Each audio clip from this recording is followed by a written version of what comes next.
Tudo bem, pessoal? Seja bem-vindo a mais um episódio do Sanarcast, o podcast do Sanaflix, onde eu chamo os professores aqui da Sanar para a gente poder conversar sobre temas variados. E o tema de hoje é com o professor Edelmuth. A gente vai falar sobre tudo que o interno precisa saber sobre farmacologia no ATLS. Eu te vejo daqui a pouquinho.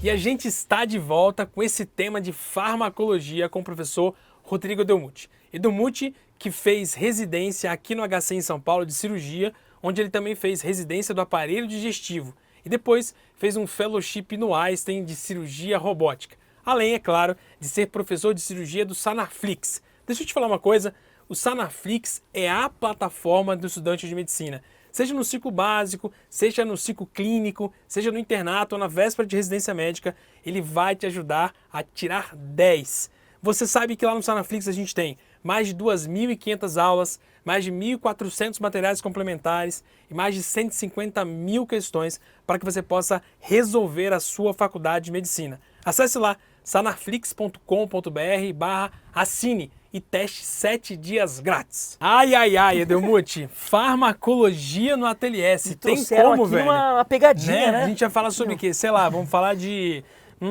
receptor alfa, beta-adrenérgico, Rodrigo é cirurgião, você vai me falar de farmacologia, então, cara. E pode, é pior que difícil, o ortopedista né? que faz o ATLS, entendeu? Mas a verdade é o seguinte, você quer ver? Olha, eu sempre gostei muito de bioquímica, gostava menos de farmaco. Mas o que eu sempre sabia que ia dar merda na minha vida era o seguinte, cara, se eu não souber farmacologia pro meu dia a dia, como é que eu vou saber prescrever as coisas? Mas eu errei no meu ciclo básico, sabe por quê, Ed? Eu ficava muito tentando decorar, não, porque o receptor beta-2, ele atua aqui assado, e essa droga aqui, então, eu ficava meio que tentando decorar qual receptor que a droga atuava, ao invés de saber como que a droga atuava nos meus casos clínicos do dia a dia, porque eu tinha uma faculdade que não fazia isso, na época da entendeu? faculdade era assim, realmente eles davam pra gente separado, eles Exato, não davam né? o receptor alfa dentro da prática clínica, né? Exato. E eu lembro, na época eu até me gabava, na época da faculdade, sei lá, quarto ano, terceiro ano, falando de aparelho cardiovascular de choque, os receptores alfa 1, alfa 2, beta 1, nem sei disso mais hoje em dia, exato, tá vendo? isso, exato. Mas eu lembro que na época eu fiquei lá decorando, e realmente, pra quê? Não fez sentido, Não entendeu? fez sentido, não né? fez sentido prático. Agora, isso. Você como instrutor da TLS hoje deve utilizar uma série de drogas para poder colocar, né? Acho que uma que a gente pode começar a falar, então, é de via aérea, né? Então, o que a gente usa na via aérea de droga que o aluno que está na farmaco agora pode começar a capturar isso, entendeu? Não, legal. Eu acho que assim, de via aérea realmente é uma parte que a gente não usa tanta droga na TLS. Na TLS assim, não tem tanto remédio assim, mas a via aérea é um que tem, se for entubar, acho que como qualquer intubação, eu preciso induzir esse doente, né? Sedar esse paciente. Legal. E o protocolo hoje, claro, não existe um protocolo restrito, isso não é quadrado fechado. Tá? Mas, então não é, por exemplo, igual na nossa época, pelo menos na minha época, que era Mida, Fenta e Rucurônio. Então, não, você pode mudar isso. Tá? Você tem essa liberdade poética. Assim. Eu uso muito fentanil, etomidato e quelicin, succinilcolina.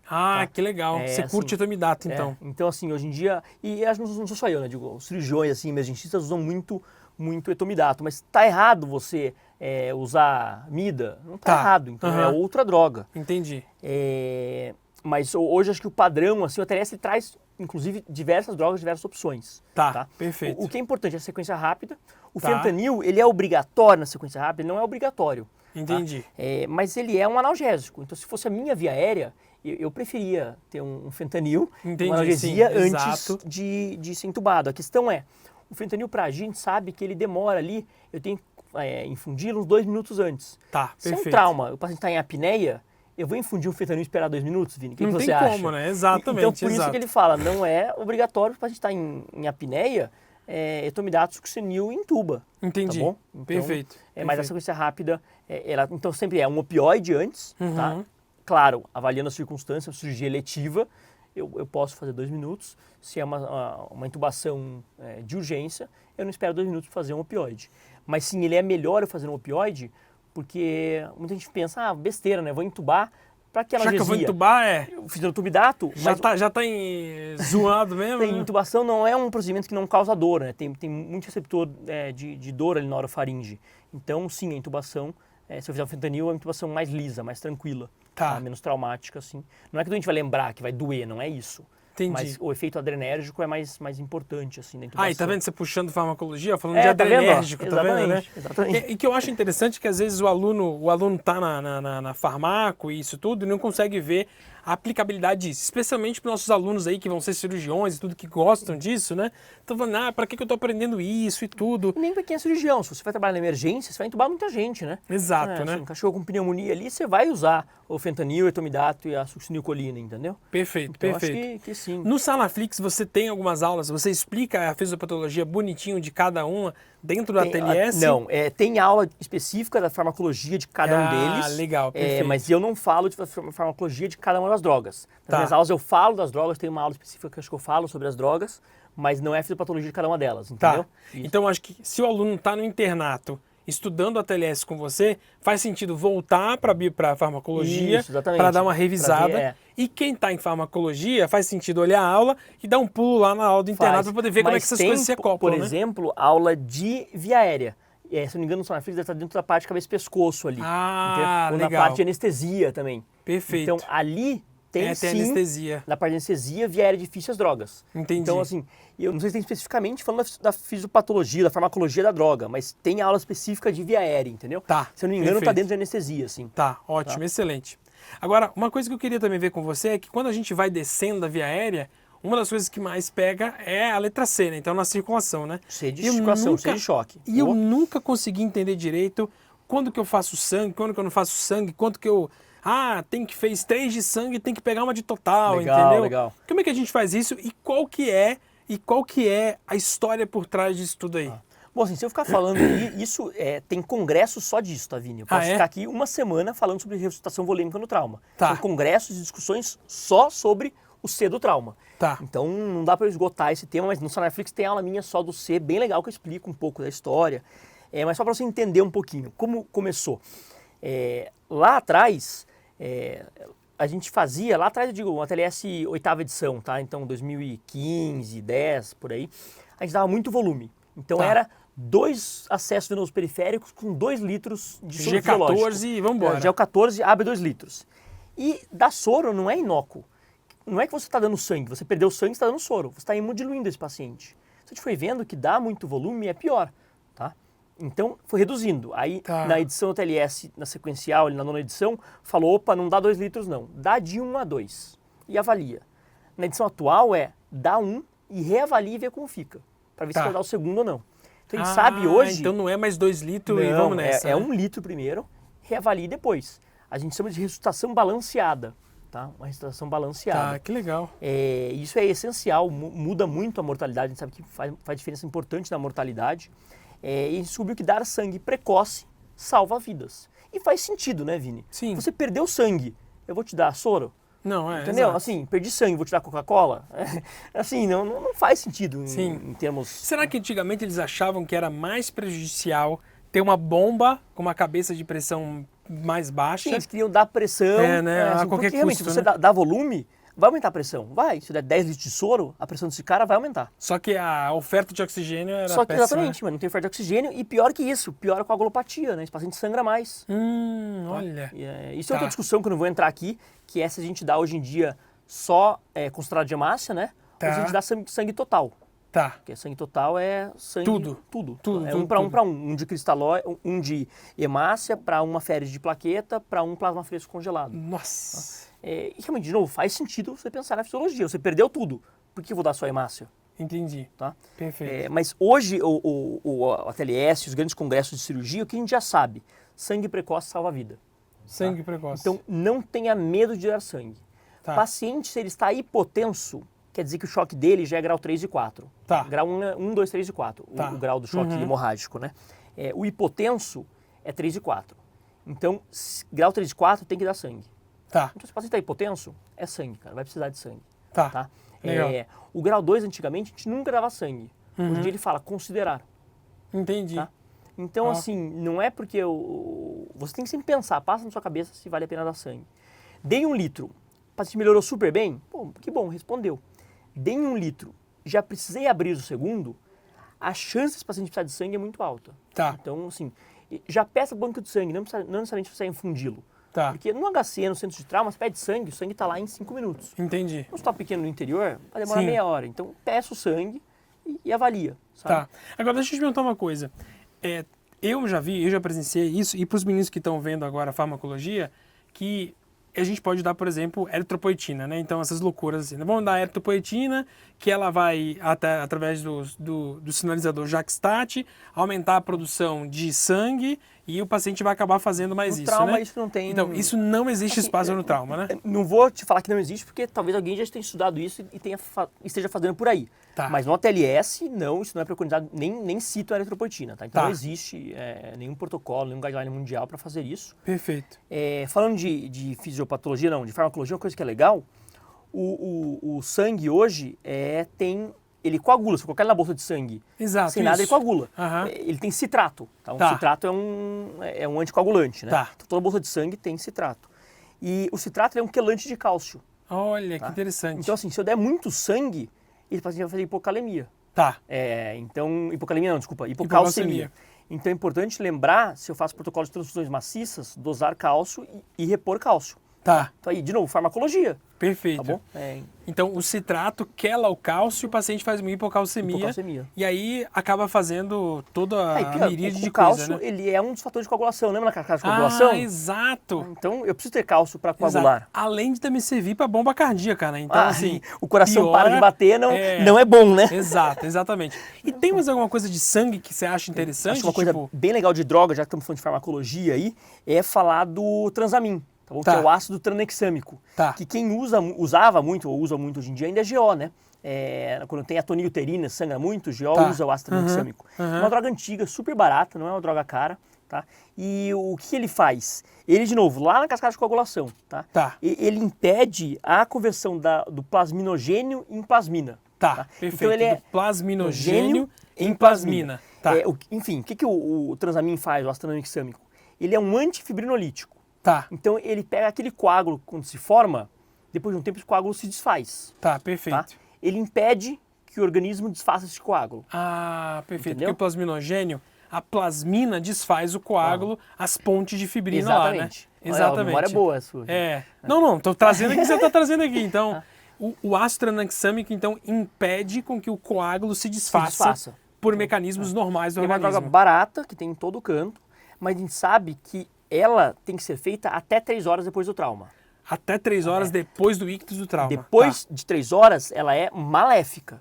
Olha. Aumenta a TEP, aumenta infarto, aumenta a trombose, né? Ah, perfeito. Porque Tá. o organismo deve ficar mais trombogênico Exatamente. depois de 3 horas Então, do trauma, até 3 né? horas eu faço lá 1 grama, né? E depois 1 grama de 8 em Você 8. tem feito isso, assim, a rodo?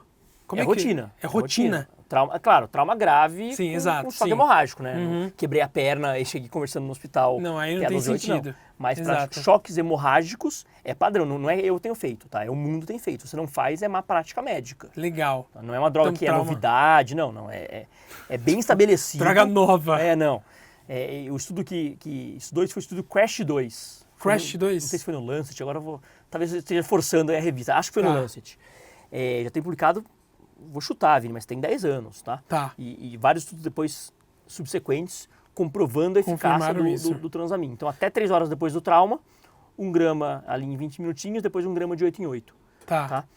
Isso muda a mortalidade. É um Tá futuro bom. multicêntrico, estudo super grande e faz diferença, tá? Tá, que legal. Sabe onde que a gente fazia transamin? Mas era, tipo assim, totalmente, eu acho que era off-label, né? E na cirurgia cardíaca, quando o paciente começava a sangrar muito por via aérea, Tá. às vezes, cara, não sabe o que mais fazer, devia ser alguma artéria brônquica babante, Faz e aí transamin. faz transamin lá e dá uma ventilada, E o entendeu? problema hoje em dia desse estudo CRASH 2 é que o cirurgião aprendeu a usar essa droga, né? Isso. E hoje eles extrapolam para tudo. Para HDA, manda transamin. É mesmo? No intraoperatório tá sangrando, manda transamin. E evidência Nada. é igual o meu... Exato. Assim, meu testículo direito, para não falar meu ovo direito, Exato, entendeu? não existe, Não existe. Assim, e Entendi. pra HDA, eu fui pesquisar isso outro dia, que fui dar alguma aula para Sanara ali, acho que foi para pós-graduação. Tá. Aí fui estudar isso. E tem evidência falando, não dê, não faz diferença. Tá, Tá? Mas tem gente por aí que dá, muita gente. entendi. Então, o transamin use no trauma, tem evidência Tá. robusta. E agora, uma outra coisa de uma farmacologia que é normal, que na minha época isso tinha muito, ou seja, 10, 15 anos atrás era muito falado, era uso colóide ou uso cristalóide? Ah, não, isso coloide ainda esquece, existe nem ainda? levanta essa bola aqui, Não, nada. ignora, acabou. E qual que era... Aluno, para você que está escutando coloide, ignore essa palavra, esqueça ela no trauma, nem vá pesquisar o que é, tá bom? Porque assim, isso já morreu faz tempo. É cristalóide, é soro ou ringue lactato aquecido. Tá, um dos aí dois. agora eu vou te então trazer pro ringue lactato com soro. Qual que é a grande discussão do ringue lactato com soro aí? Pra onde tá pendendo? É muito aí, não posso falar muito palavrão aqui, mas sexo dos anjos, assim, Tá.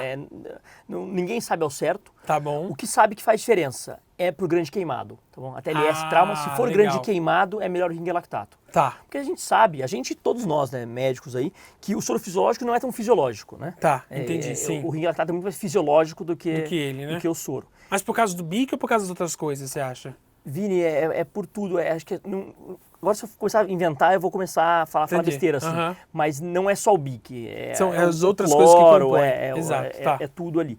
Então o ringue ele é muito mais homeostático, fisiológico do que o soro. Então, se tiver soro no seu hospital, se tiver ringue só, usa o ringue. Acho que é mais fisiológico. É mais caro, né? Tem essa. Entendi. Mas no grande queimado já tem evidência que o ringue é melhor do que o soro. E você aquece todos os soros? Sempre aquecido. Sempre aquecido. Quem sabe que hipotermia mata. Tá. É a tríade letal do trauma, você lembra? Qual que é? Qual que é a tríade letal? Hipotermia. Hipotermia, plaquetopenia. Coagulopatia, foi coagulopatia, quase, coagulopatia. E acidose. Acidose metabólica. Olha aí, boa. boa. Dá pra fazer pra residência amanhã. É a tríade letal do trauma. Então a gente sabe que o paciente hipotérmico morre muito mais. Legal. E corrigir hipotermia é muito difícil, né? O fácil é prevenir. Exato, prevenir é muito fácil. Né? E isso tem a ver até com farmacologia também, né? Porque, se eu não me engano, eu acho que uma das coisas que também prejudica, não só o trauma na cirurgia, é o shivering pós-cirúrgico, né? O paciente fica tremendo lá, sim. Não é isso? Não tem uma coisa dessa também? Tô puxando lá na memória. Olha, mas você evita com que o paciente fique queimando lá, tipo, fazendo para poder catabolizar, né? É um catabolismo, né? O shivering tá gastando ali ATP, não tá? Legal. Então, tá gastando ATP. Legal. E uma outra dúvida que eu tenho também é, falando em grande queimado, você tem algum caso interessante que você viu, assim, para os internos de farmacologia, mas, por exemplo, o paciente se intoxicou, um grande queimado de alguma... carbono, assim? Isso, essas coisas assim. Ou anedotas. Não sei, porque nos congressos de hemodinâmica sempre tinham os nightmares, né? Então, nossa, nightmares, entendeu? Lá também tem de cirurgia também, o pessoal acaba falando? Nossa, tentando lembrar se alguma coisa que a gente marcou. O que tem essa questão, é que, de novo, eu estava no HC, que é um centro que é multiprofissional, né? Tá, legal. De trauma, tinha comigo eu, mais o R2, mais o anestesista, então tinha muita gente. Várias especialidades. Mas uma coisa que eu vejo muito é a questão do cálcio, né? O cara dá 5 bolsas de sangue e não repor cálcio. Legal. Aí o cara vai pra UTI com cálcio de -2, sabe? -2, exato, sim. Então acho que isso, nunca peguei, mas pede levas emendando, entendeu? Tipo assim, caramba, ninguém dosou o cálcio, entendeu? Então, mas isso nunca peguei, mas já ouvi muita história assim. E intoxicação por monóxido de carbono, também nunca peguei, já peguei muito grande queimado, mas esse paciente ele vem entubado, né? Entendeu? Entendi, sim. Esse paciente que você tem que lembrar que esse cara é um potencial intoxicado, né? Entendi. É um potencial via aérea queimada. Entendi. E entubá-lo de forma precoce. Legal, isso é essencial, né? Tem que entubar esse cara de forma precoce. Sim. E hiperbárica você chegou a fazer agora, fora do contexto do trauma? Não é no trauma. Existe na cirurgia algumas indicações bem específicas, especialmente para ferida. Tá. A gente sabe que a cama hiperbárica é boa para grandes feridas, cirurgia plástica, grandes queimados. Sim. Ele fez uma queimadura importante, uma ferida infectada, porque ela ajuda no processo cicatricial. Entendi. Então, eu nunca indiquei, já acompanhei alguns pacientes que fazem. É algo difícil de ter, não tem em todo lugar, né? Mas tem indicações restritas aí. Agora, não sei se você percebe isso, mas no trauma, ou seja, quando você precisa ter um ensino de massa, você tem muita ciência envolvida, mas isso é traduzido de uma forma muito mais fácil. Ou seja, para o aluno que está na bioquímica, que está na farmacologia, tocar uma TLS não vai precisar raciocinar na farmacologia, não, de forma alguma. Do que eu estou fazendo aqui, não. Como é algo que precisa ser... É algo prático. Exato. Porque o ATLS ele é feito para tratar o paciente naqueles primeiros 15 minutos que ele vai morrer, entendeu? Tá.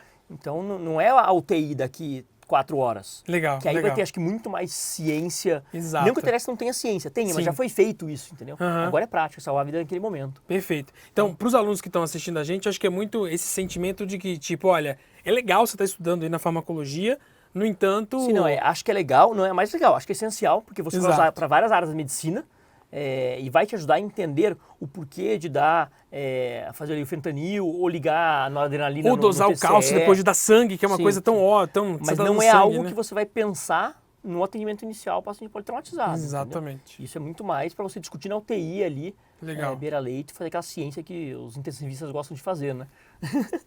Sucesso! Se você quiser ver uma aula da TLS do professor Rodrigo Delmuthi, com simulação e tudo, você tem o Sanaflix. E você pode acessar por 7 dias em sanaflix.com.br/assine.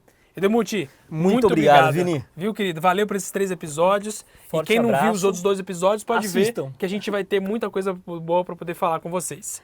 A gente se vê na próxima. Um abraço, gente. Valeu. Tchau, pessoal. Um abraço.